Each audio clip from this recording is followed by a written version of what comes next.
Okay, we're good. Yeah, alright. So good. Man, it's a bit of a marathon, isn't it? Yeah, you guys tire us out. Ah, dude. It's exhausting sitting there Yeah, being famous. signing your name. I now know what Brad and Angelina feel like. Right. Except for the money. I need the money. Are you Brad or you Angelina? Oh, any given Thursday. So, who's got the microphone? Let's go get some questions and then, stories ensue. I want to tell, actually, let me rephrase that. I want to tell a story about when I first came out here. I'll tell this story quickly because it's quite fun, the German story. I got flown out to do the first DVD releases, and I got flown first class, I think, to Munich. I was put up in the Mandarin Oriental, very swanky hotel. I had rooms that literally you could have held a convention in. And so they said to me, would you like breakfast tomorrow morning, Mr. Keating? And I said, absolutely. And I had about an 8 o'clock call. No, it was a 9 o'clock call. So I thought, well, an 8 o'clock breakfast, that'll be very good in the room, in my palatial. So anyway, I was up early and I was doing a bit of yoga, had a shower, and I just happened to notice as the digital clock by the bed went from 7:59 to 8. Oh, I know they're good, man. These Germans are fucking good, mate. Trains are on time. Here comes breakfast. So I open the door. Mr. Keating, or breakfast? Is here like that? Sets it up on the bed. I thank you very much. Would you like breakfast tomorrow, sir? I said, absolutely. What time would you like it, sir? 8 o'clock would be fine. So I'm up again. Done a bit of yoga, but now I'm looking. I've had my shower, and I'm actually in the chair. 7:59. And 8 o'clock.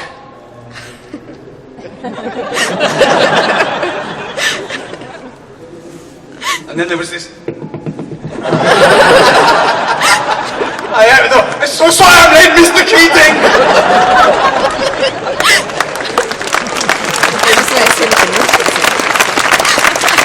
God bless you, Germans.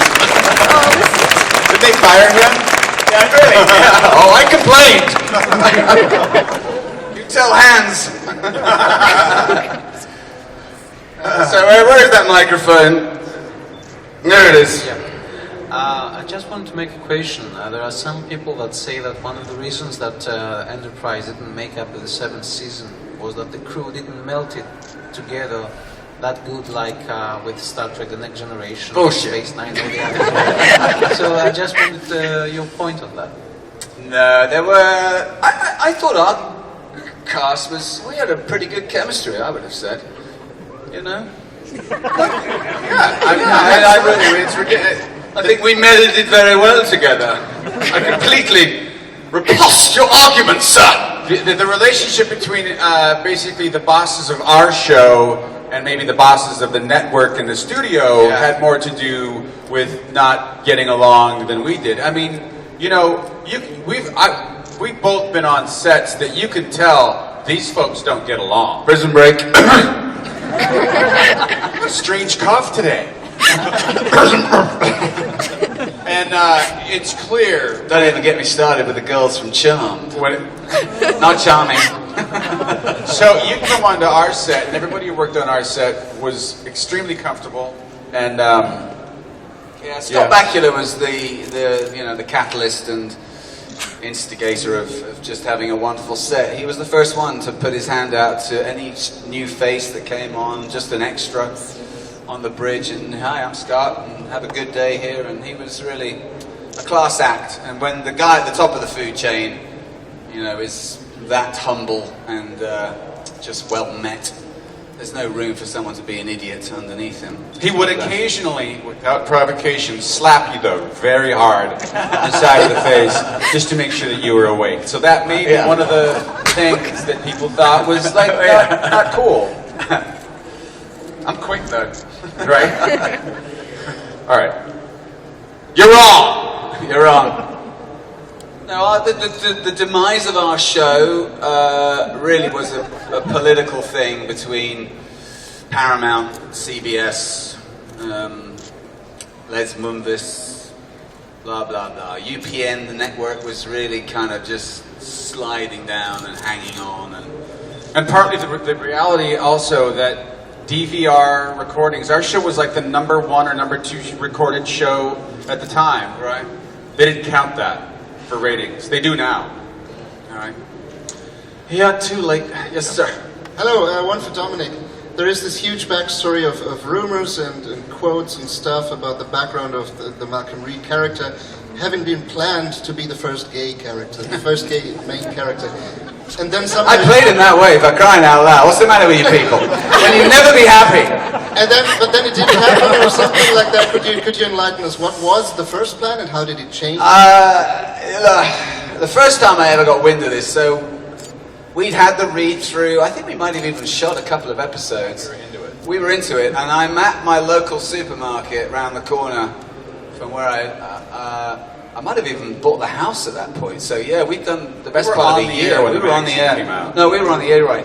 So we'd done a big photo shoot. We were on the front cover of TV Guide, which is there in the supermarket when you go to check out, you know. And there we were, and I was standing there. I picked it out of the rack, and I just make sure people could see it was me. Standing there, and I'm reading through, and gets to this. And the British actor Dominic Keating will be joining the cast of Enterprise, reputedly, page 57, to play the first gay character on Star Trek. Oh my gosh! I nearly dropped my sushi. So I get home, and I ring up Branham Braga, who's our boss. I said, Branham, hey, Dominic, how you doing? I'm good, man. Listen, I just happened to pick up the TV Guide at Mayfair Market. He goes, oh. I said, I couldn't help but read in the TV Guide at Mayfair Market that Malcolm's going to be gay.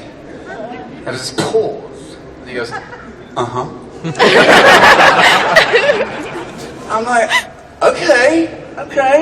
You know, I played a couple of gay characters in some plays in England, and, you know, it wasn't my first rodeo. He goes, it's going to be amazing, Dominic. We're going to have a big outing. You're going to be on the front cover of The Advocate. I'm like, the what? He goes, you don't know The Advocate? He says, it's the largest gay publication in the world. And he could literally, the little bitch, he could hear the fucking clogs going in. That could be good. Anyway, and then he went, that could be ridiculous. It's not going to happen. So, sadly, but I did. First season, I played him kind of as the interior designer on the show. Captain, darling, we really need to get some new curtains in the ready room. They're clashing with all the photon torpedoes. Good happen.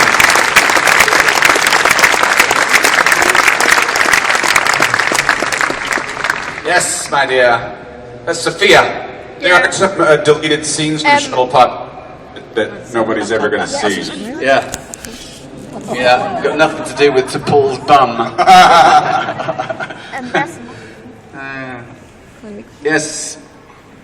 I was just wondering if Malcolm could sing the alternate theme song to Enterprise. Oh, well, let's maybe close it. We'll do it later. Let's do it, yeah, but thank you. Who was here yesterday? You all heard it, but there is an altar for you newbies. I know you all hated the original theme song, so I made another one. And I'll sing it for you a little later when we're getting close to go. Oh, what now? A recording? I usually only do it for laughs in the pub, not to pay the rent, but you never know. Where are we at? Yeah, if you would get some chance. I'm not a Facebook fella. I know people pretend to be me on Facebook. You're barely a computer person. I'm barely a computer person, literally. Yeah. I am a Luddite. And that's a question to each of us. Into the mic, dear. If you had the chance to play it again, the part, and would you do it? Sure, yeah. That was easy. I love those questions. Yeah, I'd do it. I'd want to be captain. I mean, we're going to do it over. Oh, well, if he's going to be captain, I'm not doing it. Come on, man, it'll be fun. Okay, thanks to both of you guys for being here today. This is going to be a more serious question, maybe. What's your opinion on, are there any coincidences between the plot of the Sullivan, of the Cindy War, and 9/11? Are there any connections? So there are some rumors going on. So what is your opinion on this? It's to me, it's absolutely obvious that It was all allegorical. it was all meant to be. It came directly out of that incident. And then the other inspiration for that season was the big success of 24, being a show that wasn't necessarily a standalone episode. Serialized. It had a through thought all the way through the season. That was the other sort of injection of creativity to it. But yeah, no, without a doubt, that whole Zindi arc was definitely Suliban, Taliban, Cinnabon. Yeah. We called them melon heads. Yeah. Too soon?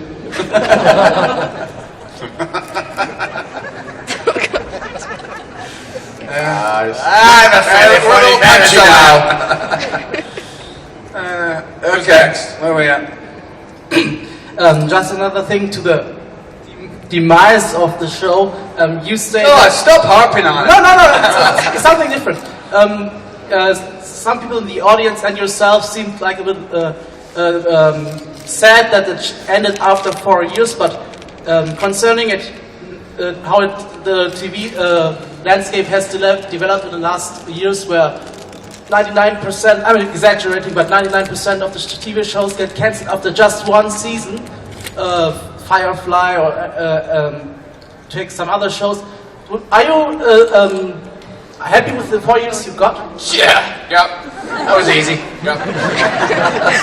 Hell yeah. Yep. It was great. It was a fantastic 4 years. Defining moments in a life and career in Los Angeles, without a doubt. To get to be on such an iconic show and shoot at such an amazing old studio like Paramount. And you may not be crazy about the finale, and I don't care. But we got to have, the whole arc of a story. Sometimes they just pull the plug and you're done. Yeah. Yeah, and it had a finite end, and it was. I loved the fact that Jonathan Frakes and Marina came on. I'll give you this: the device to get them there was a little clunky. I'll say that. But once you got past that, it was really fun to have to get to work with them. One of the funnest scenes I ever shot was with Jonathan that day in the galley kitchen. He's a hell of a funny guy, I tell you. we've totally lost them. Look at them.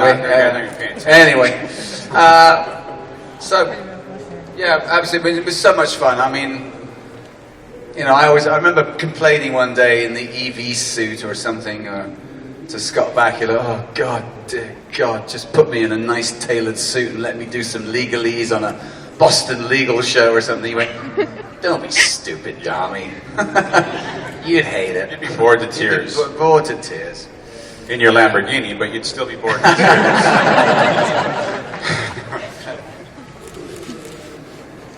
Where are we at? With the cats. Yes, with the cats. Yeah. Hi, I want to ask, did the writers ever shock you with something? Like you want to say, I have to do what? There was a party once. Well, I didn't think I'd be pregnant in the third episode, I can tell you that. that came out of left field. Yeah, Marcus. That was not on my bucket list of things to do, which was to perform an episode while pregnant. I pitched that idea.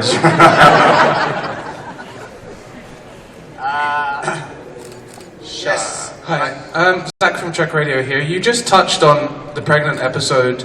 I want to know how much you had the mick taken out of you on set for that episode, and also how much you had the mick taken out of you for the poop question. Sorry. It's all you. Well, the poop question. I pitched is, that too. The fact that I get to reference something called the poop question this long after the show ended is strange to me in a way. But the fact that it's memorable is kind of weird, but glad you guys liked it. That was, you know I what? get pineapple, honey. Yeah. The pregnancy episode, no, I mean, I don't think anybody would have thought that was an easy thing to do. So I got really kind of nothing but support, and I'll be honest with you, I was frankly a little terrified of it because this was the 3rd episode of our series, and I knew that they were giving me enough rope to hang myself with to see if I could actually do it. And a nipple. And a nipple. A spare nipple. All right, and a little something there. But you know, so I was really sort of focused on being pregnant, if that's possible. Yeah,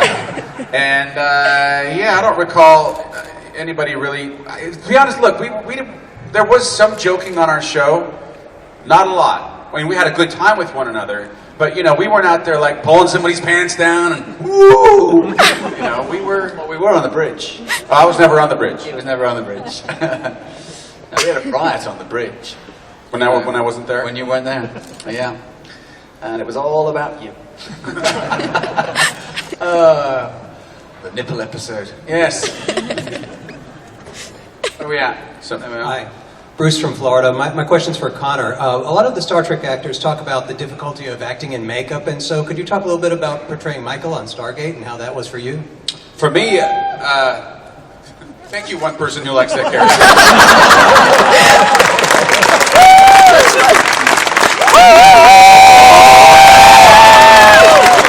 Sorry, Michael. Star what now? I personally found the makeup in a weird way liberating because, you know, you go in the morning at 4:30. You don't wake up at 4 o'clock in the morning as Michael. You know. Oh, there've been some nights.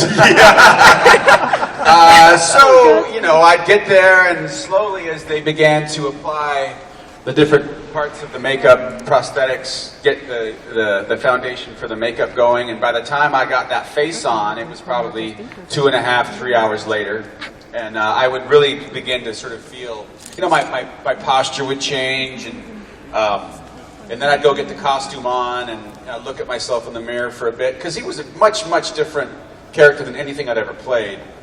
Then I'd get the leather jacket on and all that, and I'd get out there, and by the time I got all that on there, it was really... And at what point in this process did you actually learn the lines? Oh, no, I never did. No. I had them on the insides of my contact lenses. I had them etched in there. And once I got those contacts in, also the contact lenses helped because they were cat eye, so I had no peripheral vision. So it was a very different thing from just, you know, me walking around as me. So I had no problem with it. Had it been every day, I might have shot somebody, but it wasn't every day. So. Yeah, really, I mean, I take my hat off to the actors that do have to do that, like Michael Dorn. I mean, he did 14 years. By the end of it, didn't they put a little piece of rubber cement on the top? And that was just etch it in. And John on our show. I got a virus one week, didn't we? Me, the captain, and Linda. And that was pretty hellacious. And then I went in disguise as a Sulaban one episode. Oy, oy, oy. I tell you, it's grim, I gotta say. And you know, at 5 in the morning when you take that whole thing off, and it was just horrendous. I mean, the skull cap, when they finally got it off, this waterfall of sweat just go all the way down your back. Rancid smell. I can't even begin to tell you what that smells like.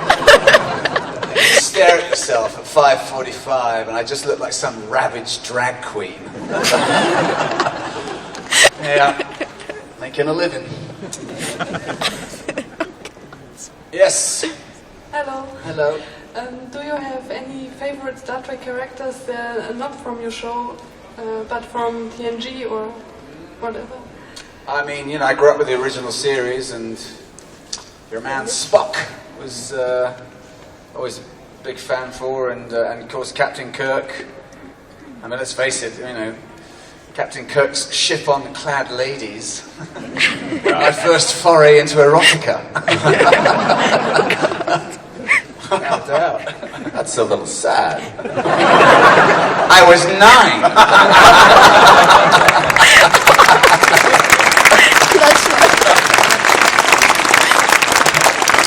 Look, that's all you had in those days. It was either that or your mother's Cosmopolitan magazine. The Your Body section. Yeah, really. So, and then of course Patrick, Sir Patrick, I should say. When I first arrived in America, I was just very interested to see an English actor, you know, on a big American TV show. Here's a funny story. When I first moved out to the States, I kind of lived on a commune in Malibu for the first 2 years. And it was all run and lorded over by a man called Victor, who was an old ex-peripatetic hippie, who passed himself off as a massage therapist, but he was really just a pot dealer. Anyway, we lived on this wild place called The Ranch, just 2 minutes from Surfrider Beach in Malibu. And he had there was a big satellite dish, and Victor had a TV, and he told me, he said, listen, Dommy, if you want to get a TV, you know, I'll hook you up, and you can get some TV. And I went, great, it's fantastic. So I went out and got a TV.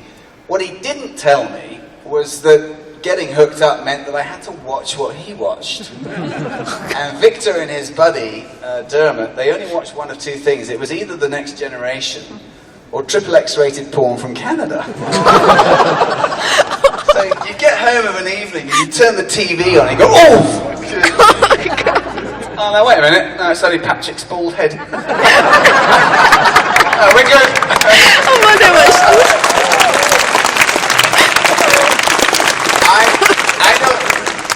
I'm gonna get kicked out of the Star Trek club for this, but were you in?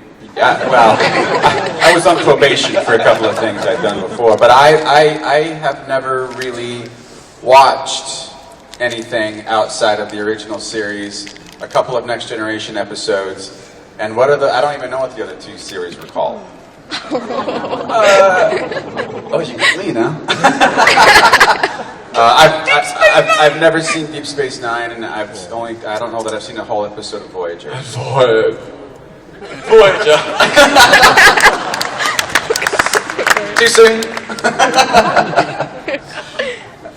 Hi, I have a quick question about remembering your lines. You know, in Star Trek you have to do a lot of techno talk. So, did you have any problems with remembering your techno lines? Yes, let me answer that. No, I didn't. Not at all. No, not at all. No, they just pinned them up on the prop next door to the... I was terrible. No, honestly, I wasn't really... You know, it actually, time has been very unkind to me in that regard. It seems to have gotten worse. But yeah, I mean, I had a fair amount of techno babble to throw out there, and I'll be the first one to admit that I wasn't particularly good at it.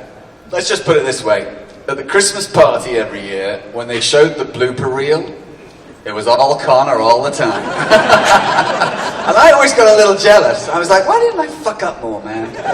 I could have been the soul of this party. Thanks, though, for bringing that up. I paid in 20 That's euros. what I needed, yeah. When you started shooting the show, Star Trek was already around for 35 years, I think. And you were already aware that it was a really big franchise. Excuse me, that's Bill Shatner. Just letting off some steam. Bill's officially left the house, people.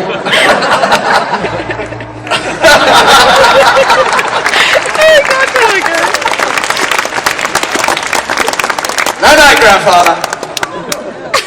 God bless Bill. He's 83 years old, eh? Amazing. God bless. Yeah. And that's in Trek years. Yeah, if I could be that rich at 83, I'd be really happy about that. So. Gotcha about that one. I got it. One down. As I was saying, Star Trek was already around for 35 years, I think, and you were probably already aware that it had this big franchise and the fans and all of this. So have you already been aware that it might happen one day, that you might be as... Famous? Yes. Famous? As famous as the characters before you, the actors before you, and that one day you might be here many years after the show already ended and still answering questions and still everybody knowing of you. Yeah.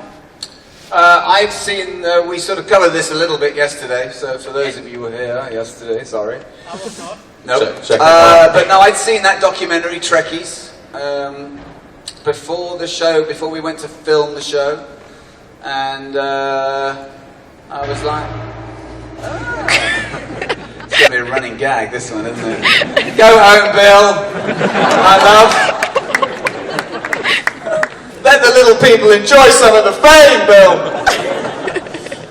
So I kind of knew what I was getting into, and I knew that there was this other appendage to the payday, if you will. And so I was out the door pretty early on. I did 10 conventions my first year. I was away almost every weekend, and I got into it pretty quick. But the others, you came pretty soon after. Yeah. They were a little more, how should we say? Terrified. Yeah. I had no idea. I can't say that. I didn't know what I didn't know, I suppose. And when I got the part, I thought, hey, I'm Scotty. I'm going to work 2 days a week. I'm going to go to the beach, learn how to surf. That ended up being me. Dominic. And then I opened up that pilot script, and nobody told me that there was sort of a triumvirate thing going on between the captain, T'Pol, and Trip. A three-way. They're packing up to leave. Still here. Yeah. I can hear you. Still working the room, people. We'll help when we're done. Oh, you want the chair?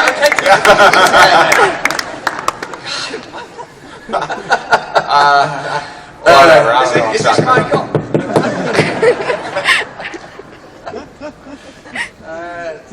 Where were we? So, yes, sir. I have a question to both of us. I don't know, do you know the non-canon books from Enterprise, from NX-01? Is that when we have sort of all sorts of sex acts and stuff? Maybe, yes. I don't want to spoil. I've heard of them. I pitched those too. One more, little one. I see in one episode you make from the episode with the black hole. You make a new tactic album. That's not from the books, right? No. That's for the show. It's for the show. It's a little bit a little Easter egg, I think, because you are looking for a name for the alarm.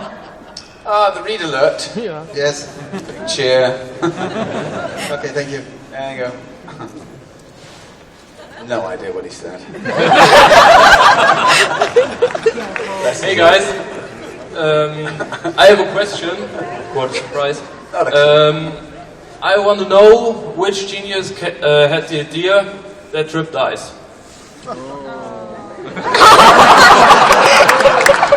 Yeah, Dominic had heard rumor we're coming back for a 5th season. That was a big payday, that was, you know. And he's back. That decision obviously came from our executive producers, who wrote it. Attack them when they come into the country. Yeah. So you died? Not really. You never really die in science fiction. You're just mostly dead. They can bring you back. It's easy. Yes. Where was he? Oh, there you are. I died in the shower. Right. Yes. Okay, in the mirror universe, almost everybody dies. Wasn't that funny? Hysterical. What a sense of humor you have. And that's all he has to say. I'll tell you something. Well, let me get a show of hands. Do you like those episodes? Yes. Okay, moving on. Who doesn't like them? I hated them. I didn't like doing them. Well, first off, I don't know if you've seen them, but I had to behave like a pirate. And in fact, I went in for my first scene that day, and they've got this Captain Pike piece of thing on my face, and that annoyed me. And then I walked in. It's a tough room, isn't it? It is a tough room. And so I went in to do my my first scene, and I do it. We're all supposed to do it kind of sort of stylized. I know what it is. It's the countdown. We're so nearly there, people. You don't have to go home, but you can't stay here. So I did my first, rehearsal, and the director, who also directed our pilot, he's like, Connor, great, by the way, very good. I just need more of whatever you do. And so I said, you mean like a pirate? And he goes, yeah, try that.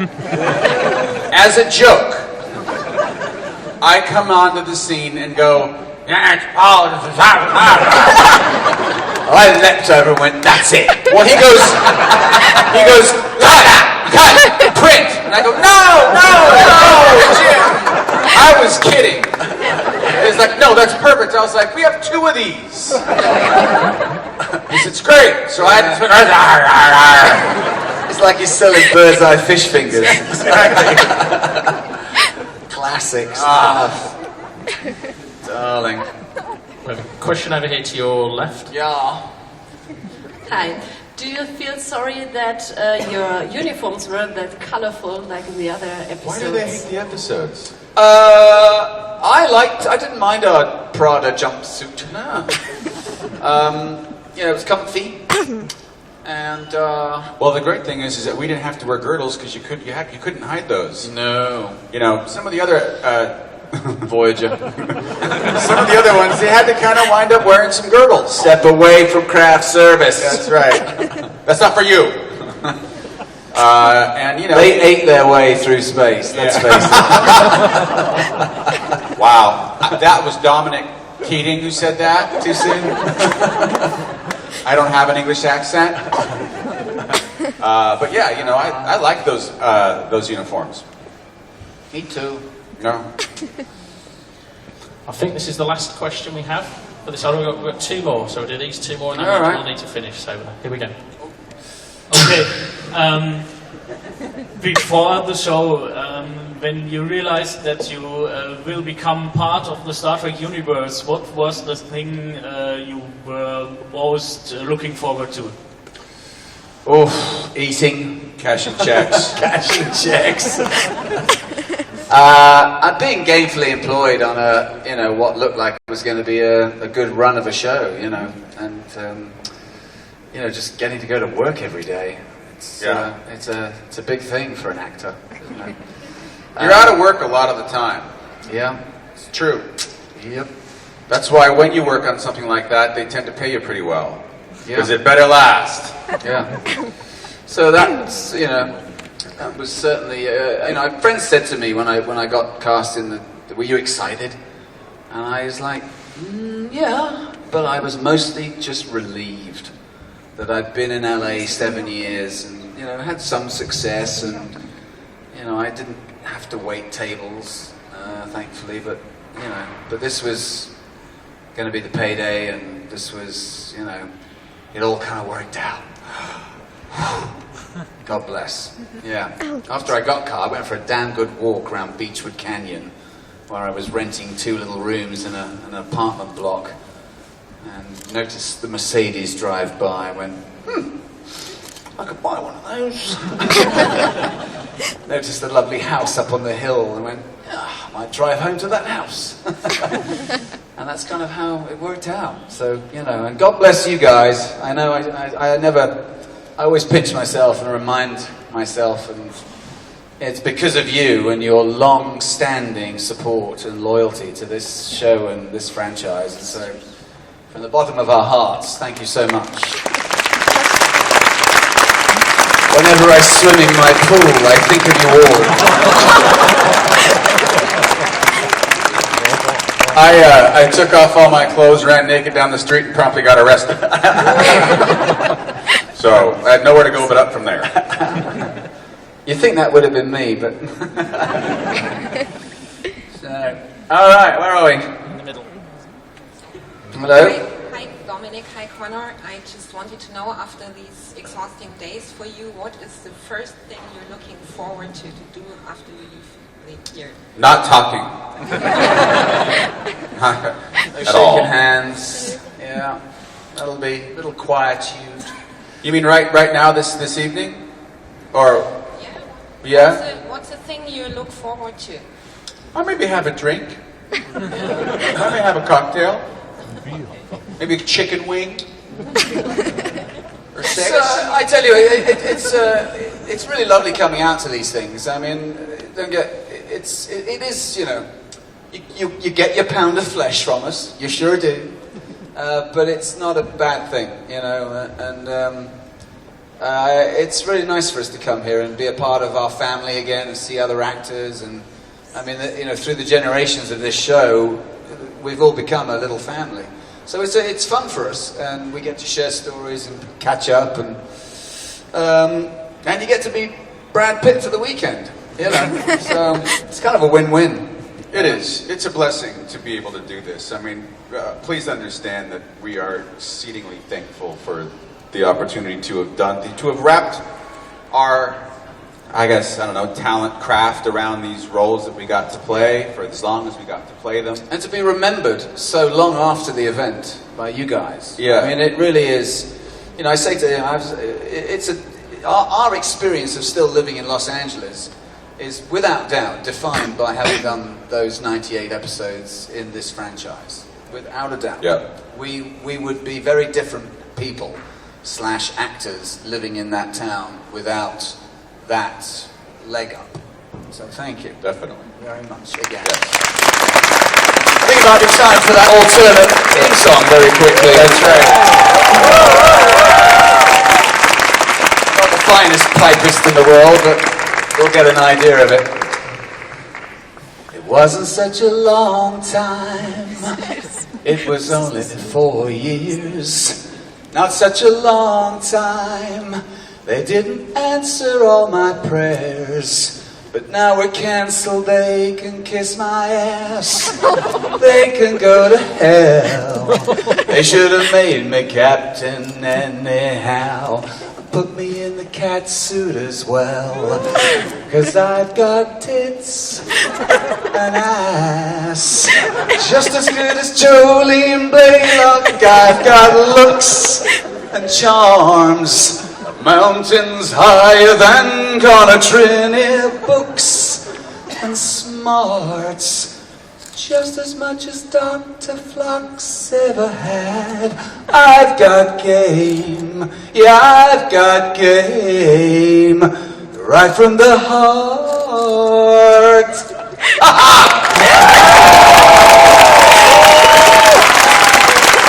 Thank you, Frankfurt! Thank you. God bless you all. Thank you. Ik liebe dich.